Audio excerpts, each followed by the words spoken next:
Pernah seorang yang sakit, murid daripada Imam Fudail bin Iyad.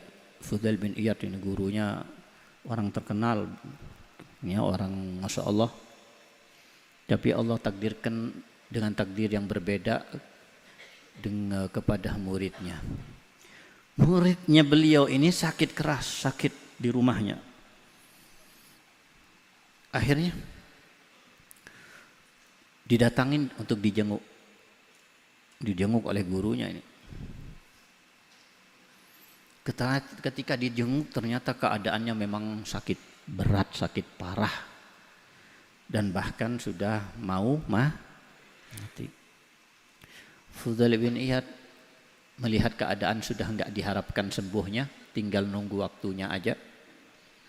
Maka Fudail bin Iyad mengambil kesempatan untuk mentalkini, La ilaha illallah, supaya diikutin, biar diikutin. Ketika dikatakan La ilaha illallah, dijawab, Ana bari min la ilaha illallah, ana bebas, ana gak suka dengan la ilaha illallah. Kaget gurunya. La ilaha illallah. Gak usah la ilaha illallah, gak mau.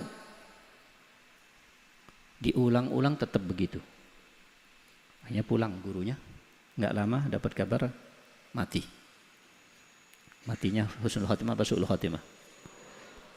Murtad itu kalau sudah ngomong gitu berarti ana gak suka dengan la ilaha illallah, ana benci dengan la ilaha illallah, ngomongnya gitu. Sudah murtad. Gurunya heran, kenapa ini? Apa yang terjadi? Kepingin tahu, tanya sama keluarganya, apa yang terjadi sebenarnya? Dia murid anak. Ternyata dia ini sakit. Pergi ke dokter. Dokter ini Yahudi. Dokter ini Yahudi. Katanya dokter itu, sakit kamu itu akan sembuh dengan satu cara aja. Yaitu kamu minum khamr setiap hari. Cukup 1 gelas, insya Allah sembuh. Nggak bilang insya Allah tapi. Ini orang nggak punya ilmu seperti ini. Dia akan ikutin dengan alasan untuk berobat. Padahal dalam ilmu fikih, walaupun niat berobat sekalipun nggak boleh minum khamr. Walaupun tujuannya untuk berobat, walaupun karena sakit dikatakan bisa sembuh, walaupun nggak boleh. Sudah jelas Nabi SAW menyampaikan, lan yaj'alallah syifa ummati fima hurima 'alaiha. Tidak Allah akan jadikan obat untuk umatku dari sesuatu yang diharamkan oleh Allah kepada mereka. Jadi apa yang diharamkan? Yang diharamkan oleh Allah, yang dimaksud di sini adalah khamr, tidak akan pernah menjadi obat bagi umat Nabi Muhammad SAW. Nah, ini sudah sabda Nabi. Ya, ini yang terjadi. Khamr nggak akan pernah jadi obat, yang ada tambah parah, diminum sungguhan tiap hari, tambah parah sampai keadaannya seperti itu. Bukan hanya tambah parah, tapi justru menjadi su'ul khotimah akibat khamr. Orang Yahudi dipercaya, dia tahu, termasuk ajaran Yahudi, haram memberi nasihat kepada orang Islam. Itu Yahudi.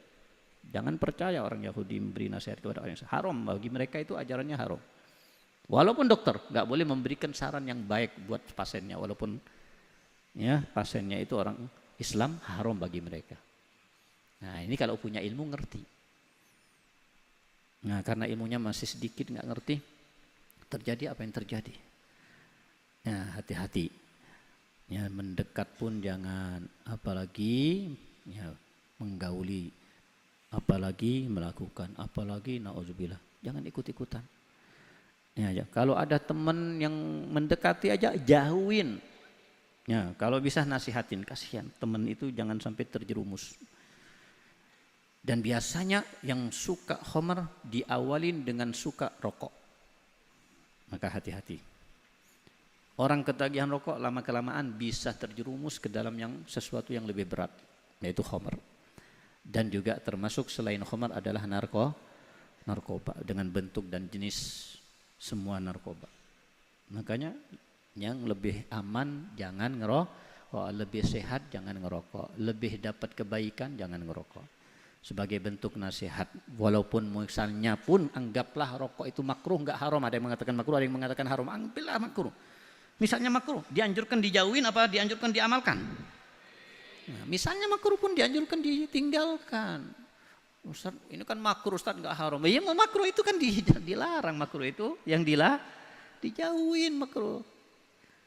Bukan dilakukan. Masa?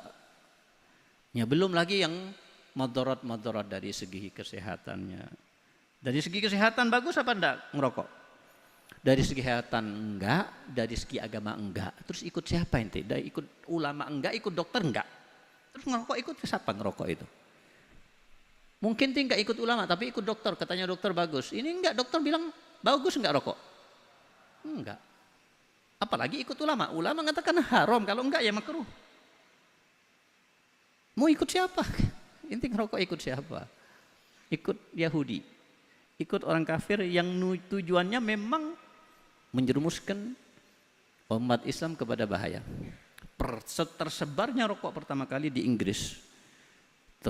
Pertama kali tersebar di saat itu di Inggris, banyak pasien yang paru-parunya semuanya menjadi hitam, flek hitam.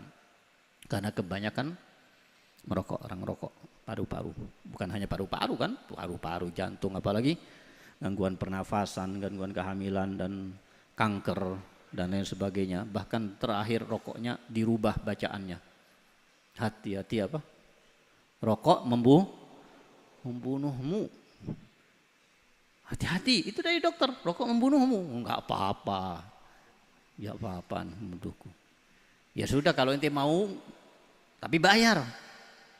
Dibayar, dibeli setiap hari, berapa bayar itu? Membayar sesuatu yang membunuh dia. Padahal sudah jelas-jelas bahaya, jelas-jelas bisa mengakibatkan kematian, tapi masih mau dibayar lagi. Suruh masuk surga susah. Ayo hadir majelis, hadir darus. Surga diajak susah, hadir majelis susah, diajak rokok gampang. Padahal itu neraka, ini surga. Yang neraka mau bayar, yang surga gratis nggak mau, apalagi bayar. Masuk majelis bayar 1 juta rupiah, nggak ada yang mau. Yang gratis saja susah, yang hadir cuma segelintir. Nah ini manusia, kalau memikirkan dengan akal seperti itu kenyataannya. Jangan ikut-ikutan yang nggak punya akal, tapi ikutin yang punya akal. Ikutin siapa yang rokok, orang-orang Yahudi. Ketika mereka di Inggris tersebar penyakit itu, ya tersebar di Inggris, paru-paru yang luar biasa menyebarnya di negara itu, maka mereka tidak ingin mereka ajak yang mendapatkan musibah, bala dan ujian itu, maka mereka menyebarkannya ke negara Islam, termasuk ke Indonesia. Dan terpengaruh. Justru sekarang sudah mulai banyak orang kafir sendiri yang menjauhi rokok karena mereka sadar itu nggak baik buat kesehatan. Justru sekarang orang Islam justru yang banyak. Orang Islam yang nggak punya akal itu, yang kurang akalnya, yang tidak mengikuti akalnya itu. Dari segi kesehatan aja nggak baik, terus ikuti siapa? Kalau dari segi kesehatan bagus, dari dokter dianjurkan rokok itu bagus, itu bisa tambah sehat itu. Anak akan ngerokok 10 bungkus setiap hari. Kalau ulama-ulama bilang bagus, dokter bilang bagus, ya wajib itu. Tapi kenyataannya semuanya bilang nggak bagus. Kalau bagus bukan anak, sahabat Nabi akan ngerokok duluan, tabiin akan ngerokok duluan. Kalau nggak ada. Imam Syafi'i pernah ngerokok? Nggak ada. Imam-imam nggak ada. Syekh-syekh nggak ada. Yang ngerokok itu ya itu sudah. Atau yang ikuti jalannya mereka. Nah, jangan ikutin, lihatlah ente mau ikutin jalannya siapa? Ikutin, pakai akal.